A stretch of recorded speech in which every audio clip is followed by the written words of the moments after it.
আজকে তারেক জিয়া বাংলাদেশে ফেরার স্বপ্ন দেখতো না যদি সার্জিসরা না থাকতো। আজকে তোমার নেত্রীকে চিকিৎসা করার জন্য বিদেশে পাঠাতে পারতো না যদি আজকে ওরা না থাকতো। তারা সংস্কারের কথা বলে না, বিচারের কথা বলে না, শুধু নির্বাচন নির্বাচন। কেন? নির্বাচন দিয়ে কি হবে? যদি লুটেরা, চোরেরা, ডাকাতরা, বদমাশরা, ধর্ষকরা আবার ক্ষমতা আসে, তাহলে এদের বিরুদ্ধে আবারও আন্দোলন করতে হবে, সংগ্রাম করতে হবে। আমরা কি দেখেছি? সত্য কথা বলার কারণে সার্জিসের বিরুদ্ধে আবার নতুন ভাবে কেস হয়েছে, মামলা হয়েছে। আমি আশ্চর্য হয়ে যাই। বিএনপির প্রতি আমার করুণা হয়, যাদের দ্বারা চক্ষুদান, আজকে তাদের কি তোমরা নিন্দা করতেছ, তাদের বিরুদ্ধে কেস দিয়েছ। আজকে তারেক জিয়া বাংলাদেশে ফেরার স্বপ্ন দেখতো না যদি সার্জিসরা না থাকতো। আজকে তোমার নেত্রীকে চিকিৎসা করার জন্য বিদেশে পাঠাতে পারতো না যদি আজকে ওরা না থাকতো। আজকে খোলা আকাশের নিচে মাঠের মধ্যে রাজনীতি করতে পারতো না। ওরা জীবনের মায়া ত্যাগ না করে, ওরা আন্দোলন না করতো। কিন্তু আজকে যাদের মাধ্যমে নেত্রীকে চিকিৎসার জন্য বিদেশে পাঠিয়েছ, তোমার নেতাকে বাংলাদেশে আনার ব্যবস্থা করতেছ, আজকে নির্বিঘ্নে রাজনীতি করার সুযোগ পেয়েছ। আজকে সত্য কথা বলার কারণে সেই সার্জিসের বিরুদ্ধে কেস দিয়েছ।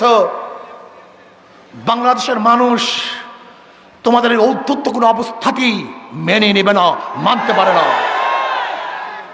আজকে সাদা পাথর লুটপাট হয়ে যাচ্ছে। আমি বক্তব্য দিয়েছিলাম পাথর কৌড়ি ছেড়ে দেওয়ার জন্য, আমাদের খনিজ পাথর উত্তোলন করার জন্য। আমি লুটপাট করার জন্য বক্তৃতা করি নাই। আমি ভারত থেকে পাথর চড়া দামে আনার বিরুদ্ধে আন্দোলন করেছিলাম, যে আমাদের দেশের পাথর উত্তোলন না করে ভারত থেকে পচা পাথর চড়া দামে আনে, এর বিরুদ্ধে বক্তৃতা দিয়েছিলাম। কিন্তু আমাকে আজকে তারা বলতেছে আমার বক্তৃতার কারণেই নাকি তারা পাথর চুরি করেছে। বিয়াকুবের অবস্থা কোথায়? আমি মনে করি পরিবেশ উপদেষ্টা ব্যর্থ হয়েছে। তিনি ব্যর্থ হয়েছেন। তিনি পাথর কৌড়িকে ছেড়ে না দিয়ে বরং লুট করার ব্যবস্থা করেছেন। লুট করার কারণে কি হয়েছে? বহিষ্কার করা হয়েছে। আপনাদের ধারণা কি এতগুলি পাথর কি একদিনই সরানো হয়েছে না দীর্ঘদিন পর্যন্ত সরানো হয়েছিল? এই মাসকে মাস যারা পাথর চুরি করছে বহিষ্কার করা হয় নাই। আমি আগেই বলছি, চাঁদা তুললে পুরস্কার, ধরা পড়লে বহিষ্কার, ভাইরা হলে গ্রেফতার। কথাটা বোঝাতে পারি নাই?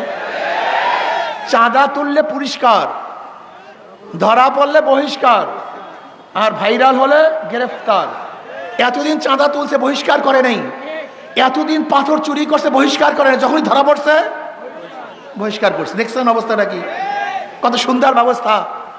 ৫,০০০-এর উপরে বিএনপির কর্মীদেরকে বহিষ্কার করছে, কিন্তু চাঁদাবাজির কমতি তো আমরা দেখছি না।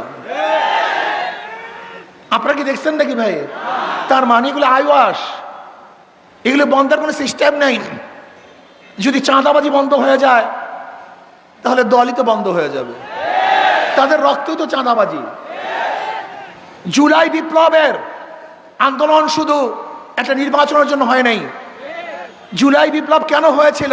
ওয়ালে ওয়ালে, খাম্বায় খাম্বায় মানুষ লিখে দিয়েছে। আমি সাংবাদিক বন্ধুদেরকে প্রশ্ন করতে চাই, আমাকে দেখান তো কোন ওয়ালে বা কোনো খাম্বার মধ্যে লেখা ছিল আমরা নির্বাচন চাই? একটা নিদর্শন আমাকে দেখান যে যারা জুলাই আগস্টের সৈনিক ছিল তারা ওয়ালে লিখেছে আমরা সুষ্ঠু নির্বাচন চাই। আমার নজরে এরকম লেখা কোনো জায়গায় পড়ে নেই। বর্তমান অন্তর্বর্তী সরকার কেন হয়েছিল?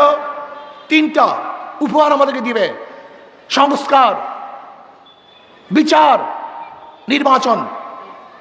তারা সংস্কারের কথা বলে না, বিচারের কথা বলে না, শুধু নির্বাচন নির্বাচন। কেন? নির্বাচন দিয়ে কি হবে? যদি লুটেরা, চোরেরা, ডাকাতরা, বদমাশরা, ধর্ষকরা আবার ক্ষমতা আসে, তাহলে এদের বিরুদ্ধে আবারও আন্দোলন করতে হবে, সংগ্রাম করতে হবে।